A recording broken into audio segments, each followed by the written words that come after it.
She put my jacket on over her dress, pulled the lapels together with both hands, looked at me and said, "It smells like you. I'm never giving it back." The October air was doing its work, and we were standing on the sidewalk outside the restaurant where neither of us had wanted the evening to end, and she had just said the truest thing anyone had ever said to me on a first date. Also the most specific. Also the most honest. Offered without hedge, without the diplomatic softening that most people apply to the things they actually mean. I didn't know what to say back, so I said, "Okay." She laughed, the surprised kind, the one that gets out before you decide to let it, and said goodnight, and walked to her car, and I stood on the October sidewalk with no jacket and watched her go. I drove home with the heat turned up and thought about the sentence for most of the drive. About the specific verb never, not probably won't give it back or might keep it for a while, but never. A decision presented as already made, a thing stated as settled fact. The way she said everything else that evening, which was directly, with her full attention on it, without leaving room for misreading. I didn't know, driving home in the cold, whether the jacket was what she was actually talking about. I had a reasonable suspicion that it wasn't, or that it wasn't only. Her name was Wren Calloway. I'd been noticing her for 3 months before I spoke to her, and the noticing had been the kind you do when you've given up pretending you're not noticing. I want to be specific about the noticing, because it matters to the story. It was not the general noticing of an attractive person in a shared space. It was the specific noticing of someone whose habits, seen repeatedly across enough Tuesday and Thursday mornings, accumulate into the impression of a particular and unusual mind. She worked at a corner table of the coffee shop 2 blocks from my office, and she worked with a kind of focused attention that was visible from across the room. Headphones in, something playing she'd long since stopped listening to, a pencil moving between her fingers even when she wasn't writing, thinking with it the way some people think with their hands.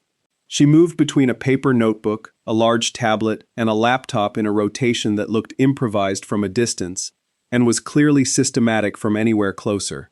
The paper notebook in the morning, when she was generating, the tablet for the hour after she got her second coffee, when she was refining, the laptop in the afternoon, for the administrative and communication work she clearly didn't enjoy as much as the earlier 2. I worked out the rotation by the 3rd week. She brought her coffee in a thermos some mornings and ordered the shop's coffee other mornings. It took me about a month to determine that the thermos days were the days she was behind on something, and the shop days were the days she wasn't, the thermos being the shortcut, the ordered coffee being the permission to take the time. On the shop days, she'd sit for an extra 20 minutes after she'd finished working, reading something on her phone with the same quality of attention she brought to everything, and then she'd leave without looking at the clock. I had never spoken to her. I had been 3 months becoming familiar with someone I didn't know. 3 months of the rotation and the thermos system and the specific way she tilted her head when something she'd drawn was interesting her, and I had never once been closer than 20 feet. We talked because the barista made our orders wrong and gave us each other's by mistake. She looked at the cup, looked at me across the 2 tables between us, looked at the cup again. "This one has oat milk," she said. "Are you the oat milk person?" "I'm not," I said. "I am," she said, and we swapped, and she said thank you, and I sat back down, and that was all of it. That was the beginning of it. We talked on subsequent Tuesdays and Thursdays in the easy way that follows established contact between people who have a natural excuse for it. The same space, the same barista, the same general orbit. She told me she ran a small interior design consultancy she'd started 2 years ago, doing better than she'd expected, she said, more complex than she'd anticipated, more satisfying than either of those things would suggest. I told her what I did. She asked a follow-up question that was genuine rather than polite, and I answered at a length I don't usually bother with because most people don't ask the kind of follow-up that makes the length worth it. She listened the way she worked, with focused attention that was visible. I found out about the business partner in the 2nd or 3rd of those conversations, Cole. She said his name in the way people say the name of a professional relationship that has been useful and is becoming less so, not with complaint, but with the careful language of someone who has been managing something for a while. He handled business development and client relations. She handled design and operations. In the beginning, the division had made sense. She didn't say more than that in that conversation, and I didn't ask. and the subject moved on. 3 weeks after the oat milk, she asked if I'd come see a house she was working on. She needed someone to tell her if the reading room felt right.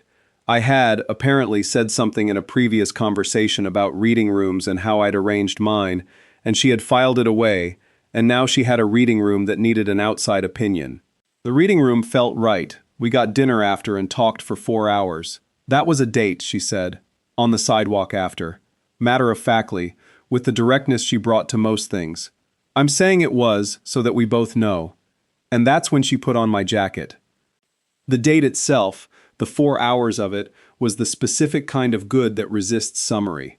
We talked about what we each found interesting that we didn't usually tell people we found interesting, which is a different category than what you find impressive or important, and a more revealing one. She found the logic of old floor plans interesting, the way rooms used to be arranged before open plan became the standard, the specific privacy of bounded space, what it meant architecturally to have a room that was entirely its own, rather than part of the flow.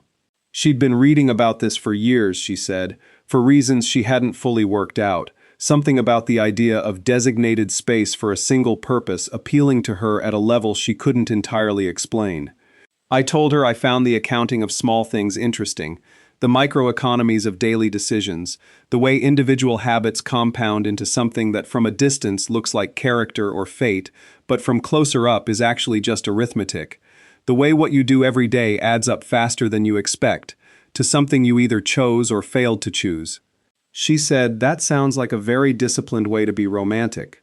I said, "I'm not sure it's romantic at all." She said, "That's what makes it romantic." I didn't know what to do with that, and I didn't have to, because we'd arrived at the dessert menu, and she was reading it with the same focused attention she brought to everything. I sat across from her and thought, I have been sitting across from this person in a coffee shop for 3 months, and I managed not to know until this exact moment that I was sitting across from someone I could love. I had been watching the notebook to tablet to laptop rotation for 3 months, and missed the thing that was actually there to be noticed. I ordered the thing I wasn't planning to order and stayed 20 minutes longer than I'd intended. She mentioned the business in the dinner too, more than in the coffee shop conversations, with more of the texture of it visible. Cole had been distracted for several months, she said. He hadn't said anything specific about what was occupying him, which was itself unusual because he'd been specific about his professional concerns and ambitions in the early days of the partnership. The commission relationships he'd managed had been generating slightly less new business than in previous years, and she'd been quietly absorbing the client development work herself without that shift being formally acknowledged or her compensation adjusted to reflect it. She had a list of things she'd been meaning to raise with him about the partnership's division of responsibilities. She hadn't raised them yet because the right moment hadn't presented itself, and because she'd been hoping the situation would clarify on its own. She said all of this in the register I'd come to recognize over 3 months across a coffee shop. Not complaint, just clear-eyed accounting of the situation as it actually stood, stated plainly because plainly was the only way she seemed to know how to state things. She was someone who looked at what was true and then said what she saw. Rarer than it sounds, more useful than most things. "It'll work out," she said, and picked up the dessert menu, and I noted that she said it in the tone of someone who has decided to proceed as if something is true, in order to see if proceeding that way will make it so. It was the only time I heard her say something that had the shape of a hedge in it. One sentence, at the end of the dinner, and then she read the dessert menu and ordered what she wanted, and didn't mention it again. That was the dinner. The jacket was the end of it. I drove home with the heat turned up and thought about the sentence for most of the drive. I replayed it the way you replay a sentence that landed somewhere important, not trying to analyze it, just hearing it again, in the specific tone she'd used. Matter of fact. Decided. Like stating the weather. Never. A decision made and stated. No softening, no hedge, no leaving the outcome open for reinterpretation.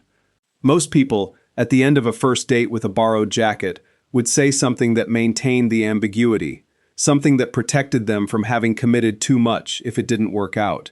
They'd say, "I'll drop this back this weekend," or "keep it as long as you need," something that left room to retreat.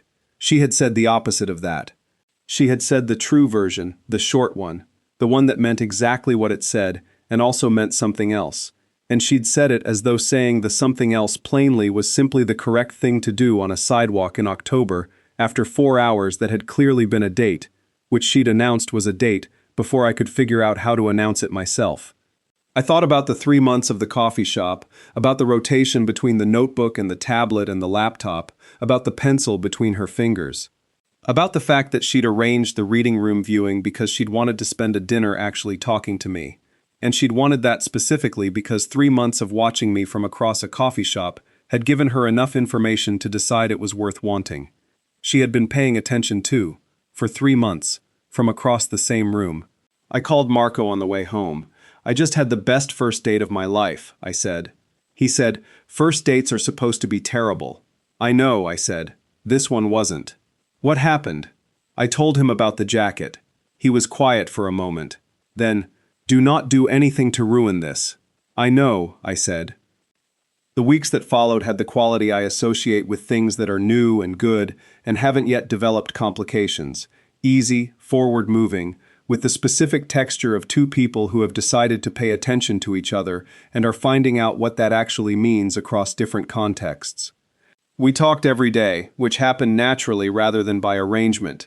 The way contact accumulates between two people who have stopped needing a reason to reach out. She sent photographs from job sites, a structural detail she found interesting, an unexpected color choice, a floor plan with one room that made no architectural sense, and that she'd spent 200 words describing in the caption because she couldn't stop thinking about why someone had made that choice. I sent her things from spreadsheets, not the spreadsheets themselves, but the observations inside them, the places where the arithmetic produced something surprising. She was the first person I'd sent that kind of thing to who understood immediately what was interesting about it, and came back with a response that addressed the specific thing, not the general category. She wore the jacket on the second date and the third, and at some point stopped explaining it as borrowed. I didn't ask for it back. It had become hers in the way things become yours before anyone formally decides, through use, through presence, through the fact of it being where you are rather than where it started. She was easy to be around in the specific way that means something, not smooth, not uncomplicated in the sense of having no edges, but fully present. She brought real attention to things, including to me, in a way that made ordinary days feel worth paying attention to. She noticed how I described things and reflected it back in a way that proved she'd been listening to the way I said them rather than just the content. She said what she thought, she asked what I thought, and waited for the actual answer. On evenings when I came to her apartment, she'd already have the specific coffee I drank ready, which she'd started keeping after the second visit and never mentioned as a thing she was doing, the same way I'd started keeping the things she liked at mine without making a point of it. These are the accumulations. They're not dramatic and they're not the subject of most stories, but they're the thing that was happening, and it was happening with someone who said the true version of things rather than the careful version, which made the accumulations feel different, more deliberate, more worth noticing. She said what she thought. This sounds like a small thing, and it is an enormous one. Cole came up regularly, with more texture as the weeks went on, less than I'd expected from the dinner conversation, meaning the situation had gotten less manageable, not more. She was carrying the creative work, the operational work, and an increasing share of the client development work, while Cole's contributions had narrowed to the commission relationships he'd brought in at the founding and a professional network she was building her own version of independently. She said this without sharpness, in the measured way she said most things she'd been thinking about carefully, with the honest accounting of someone who is keeping track and is not pretending the track shows something different than it does. I asked once whether she'd raised the division of responsibilities with him directly. I've raised it twice, she said. The first time he said things would shift once a specific project wrapped. The second time he said he was dealing with something personal and he'd address it when he could. She looked at whatever she was doing. Both responses were technically not a no, and I've been waiting to see if either of them became a yes. She had, she said, been keeping her own parallel records of who was doing what, not out of suspicion, just out of the same organizational instinct that led her to keep every invoice and every bank statement in the same folder on her computer and backed up in the same physical folder on her desk. Having the record made conversations about the actual situation easier to have, when the conversations eventually became necessary. She had a log. She'd been keeping it since the first time the division of responsibilities conversation had concluded without resolving anything. She kept it the way she kept everything, in order, with dates, in case the record mattered someday. In November, she mentioned that Cole had been talking to another firm about a position. She'd heard it from a mutual contact who'd run into him at an industry event. She didn't know how seriously to take it. She said it in the tone of someone filing information for later, without knowing yet what category it belonged in. I noted it. Then Cole sent the letter. She showed it to me on a Tuesday evening in December, 3 weeks after it arrived. She'd been sitting on it, she said, hoping it would clarify itself, or that Cole would reach out and explain it, or that something would shift in the situation before she had to formally respond. She had, in the 3 weeks, run through several scenarios in which this resolved without escalating, and none of them had materialized. This was not like her. She was the person who said the short version of things, who named what was happening without waiting for permission. The fact that she'd held the letter for 3 weeks told me something about the weight she'd been carrying it with, and what the weight was made of. The letter was from Cole's attorney. It invoked a buyout clause in their operating agreement, a provision that allowed either partner to trigger a mandatory valuation and buyout of the other's stake under specific conditions. Cole was invoking it on the grounds of strategic impasse. He and his co-partner had been unable to reach agreement on the future direction of the business, and he was therefore exercising his right to initiate the buyout process. The terms he proposed used a valuation his accounting firm had produced, at a figure his attorney represented as fair market value. Her attorney had already reviewed the valuation. It was not fair market value. It was 60 cents on the dollar for a business she'd spent 2 years building, using methodology her attorney had described as aggressive, selective, and notably favorable to the party who had commissioned it. He has the clause, she said. It's in the operating agreement, he can invoke it. What are the conditions for invoking it, I asked. Strategic impasse, she said, which is vague enough to mean whatever he says it means. And the 30-day window? The operating agreement gives me 30 days to formally respond, or the default terms apply. She looked at the letter. He has his accounting firm's valuation, he has his attorney's letter, he's been running the financial administration for the past year, so the account records are his account records. She set the letter down. He thought about this. Walk me through the operating agreement, I said. You don't have to. I'd like to, I said. Walk me through it from the beginning. She looked at me for a moment, then she got the folder. She walked me through the operating agreement over 3 evenings. She had the original agreement from 2 years ago, every amendment, and 2 years of financial records. Not because she'd been preparing for this specifically, but because she was the kind of person who kept everything organized as a matter of course. Every invoice, every expense report, every bank statement, in order, in a folder on her computer, and backed up in a physical copy on her desk. The way careful people keep things when they know that the record might someday matter, even if they don't know yet in what way. The operating agreement was 34 pages. I read it twice, both times with the financial records open beside it on a second monitor. I was looking for something specific, the thing that usually exists in situations like this, which is the paper trail that explains the timing. Why this clause? Why now? Why these terms? The timing of a legal action tells you what the legal action is actually about, and the timing of this one had a specific shape. The letter arrived 2 months after Cole had begun talking to the other firm, and 3 months before the partnership's annual revenue milestone, which I'd worked out from the growth pattern in the financials. He wanted out before the milestone, and he wanted out at a price that captured more than his share of what she'd built. I found the reason in the expense records for the previous 18 months. Cole had been drawing against the partnership operating account for expenses that didn't have corresponding client project codes. Not small amounts, the kind of amounts that are easy to miss in a growing business where expenses are legitimately varied, and the person reviewing them is also running the business. But that become visible the moment someone is looking for a pattern, rather than just reviewing line items. Some of the expenses had retroactive descriptions added. I could tell from the formatting differences, a slight inconsistency in the naming conventions that suggested the descriptions were entered at a different time than the amounts. None of the descriptions matched the expense timing. Several of the expense amounts corresponded to nothing I could find in the client project files from the same period.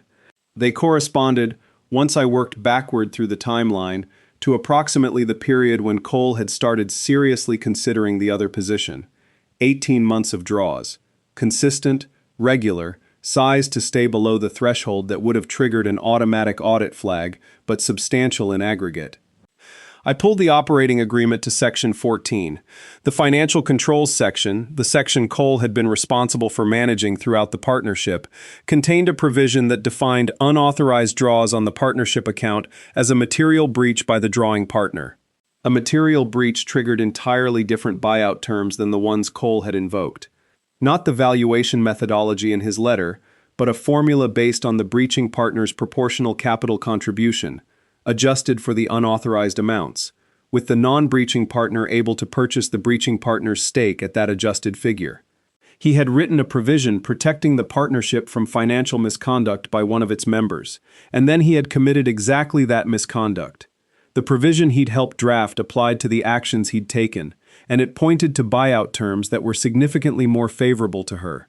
The difference between his proposed terms and the Section 14 terms was not a rounding error. It was the difference between the exit he'd planned and the exit his own choices had created. "He's been taking money out of the business," I said. Ren was looking at the figures on the screen.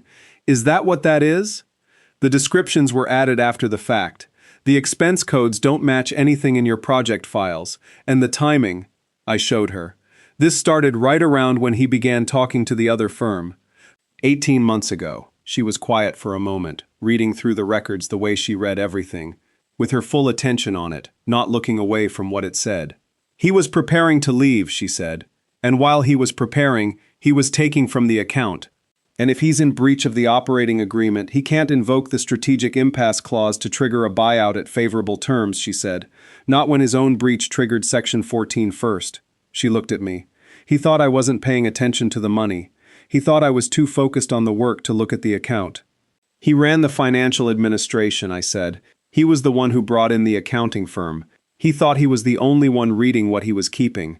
She looked at the records. "At 18 months of someone being certain he was the only one with access." "I keep everything," she said quietly. "I know," I said. "My attorney needs this tonight." She called her attorney, while I continued cross-referencing the expense records against the project files, building a clean, navigable document that organized the evidence in the order it would need to be presented. This is the work I know how to do, not the legal strategy, but the accounting underneath it, the record made legible, the numbers arranged so that what they say is visible rather than requiring someone to interpret the raw data. By the time she came off the call, I had a document that showed 18 months of unauthorized draws, side by side with the specific project files from the same periods, with the discrepancies annotated and the relevant Section 14 language attached at the end. Her attorney reviewed the documentation over 3 days. On Thursday afternoon, she called to say she was filing the formal response to Cole's buyout notice that same day. The response asserted material breach by Cole, identified the specific draws by date and amount, and notified him that pursuant to the breach provision in Section 14 of the operating agreement, the applicable buyout terms were the breach-triggered formula rather than the valuation process Cole had invoked. She was also requesting a full accounting of all draws from the partnership account for the past 24 months, which was her right under the operating agreement and which she exercised. Cole's attorney responded within 48 hours. The response characterized the expenses as legitimate operational costs that had been miscategorized due to administrative error, asserted that the retroactive descriptions were standard practice for the firm's bookkeeping, and denied that a material breach had occurred. Her attorney responded to the response. His attorney responded to that. "These things have their own pace, and I won't compress what took 5 weeks into something cleaner than it was." Ren continued doing the work she'd always done, which was all the work. Cole's presence in the business operations diminished to nothing within the first week, as the legal situation clarified itself, and he apparently decided that the better part of the strategy was to not create additional documentation of what he was or wasn't contributing.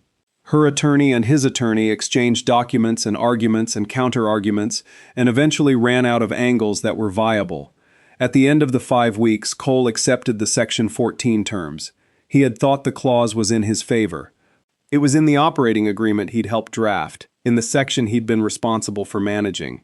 He had written the financial controls provisions without reading them as applying to himself. Or, if he'd read them, without believing anyone would ever find the paper trail he'd thought he was the only one with access to. He hadn't expected her to keep everything. He hadn't expected her to have someone who could read what she'd kept. She came to my apartment the evening after the paperwork was finalized.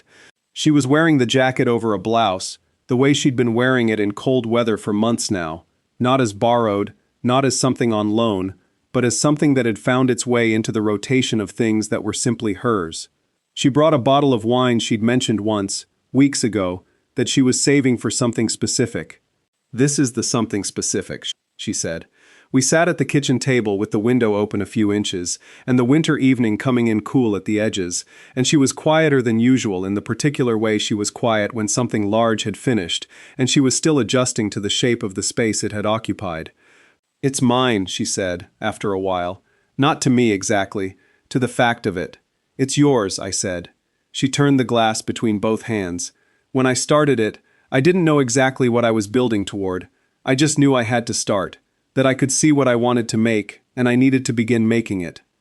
And Cole came in at the beginning and he was useful, genuinely, and then he became less useful, and then a liability, and somewhere in there he decided to extract what he could on his way out." She looked at the table. "He thought I was too absorbed in the work to look at the money. That the design was what I cared about and the accounting was the thing I just had to get through to get back to the design." "He didn't know you keep everything," I said. "He didn't know I keep everything," she agreed. "Or that I had someone who could read what I kept." She looked up at me. "Thank you for that, for looking." I looked at her. She was wearing the jacket she'd taken on the first date, on the October sidewalk, the first time, and she was looking at me in the direct way she looked at things she was paying full attention to. The window was open, and the winter evening was coming in, and the wine was between us, and the business was hers. "The jacket," I said. She waited. "You said you were never giving it back. First date, one dinner. You'd known me from across a coffee shop for 3 months and one dinner." "I know," she said.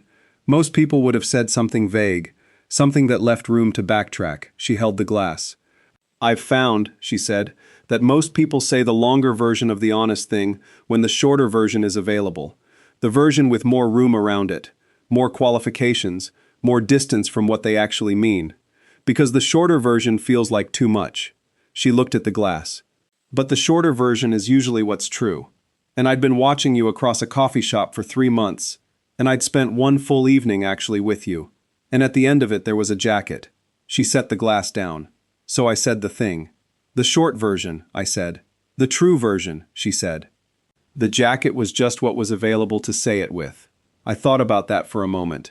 About 3 months of the rotation between the notebook and the tablet and the laptop. About the pencil moving between her fingers when she was thinking. About the reading room that felt right. "I should have asked you out in September," I said. "You should have asked me out in September," she agreed. "But you didn't, so I had to arrange a reading room. You invited me to a house on purpose." "I invited you to a house on purpose," she confirmed. "The reading room was fine. It always felt right." I looked at her. She looked at me. The evening came in through the open window, indifferent to any of it, doing what evenings do. I've thought since then about what it means to say the short version, the true version, without making someone wait to hear it. To say, "I'm never giving it back," when you could have said, "I'll return it this weekend." To say that was a date so we both know, when you could have let the ambiguity persist and protected yourself inside it. Most people choose the longer version, the one with room around it, the one that doesn't commit, the one that can be walked back if it lands wrong. And that's understandable. It costs something to say the short version. You give up the protection of ambiguity. You say exactly what you mean and then you stand there having said it, with no takebacks and no plausible reframing, and the other person gets to decide what to do with it.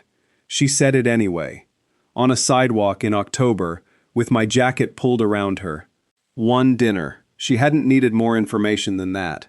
I've learned from her that the hesitation between the true thing and the diplomatic version of it is almost always fear in better clothes, and that the fear costs more, over time, than saying the true thing would have cost in the moment.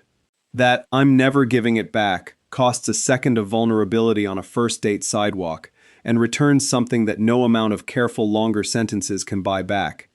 That announcing, "That was a date, so we both know," means neither person spends 3 more weeks not knowing.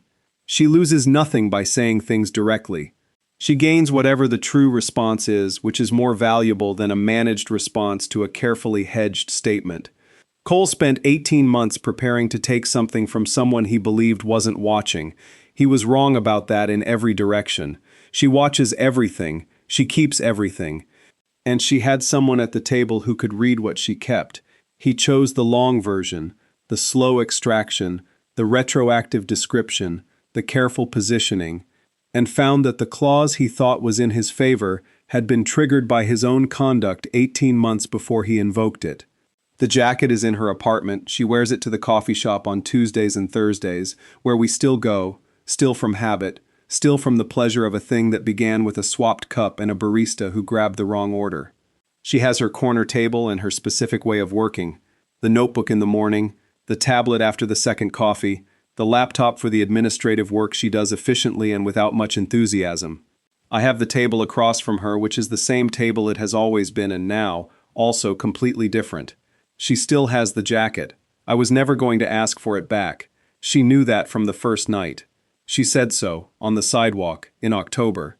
She said it directly, without making me wait to find out. Here's what I've been thinking about. Have you ever said the true version of a thing when the careful version was available? The short, honest one when the longer, safer one would have protected you? And have you ever been glad you said it? And underneath that, is there someone in your life right now whose honesty broke something open in you? Who said a thing before you were expecting it, in the way you'd stopped expecting anyone to just say what they meant? And have you told them what it cost them to give you that? Write it in the comments. I read every one and I'll be there. If stories like this find you when you need them, subscribe. There's more where this came from, and more people who said the short version first.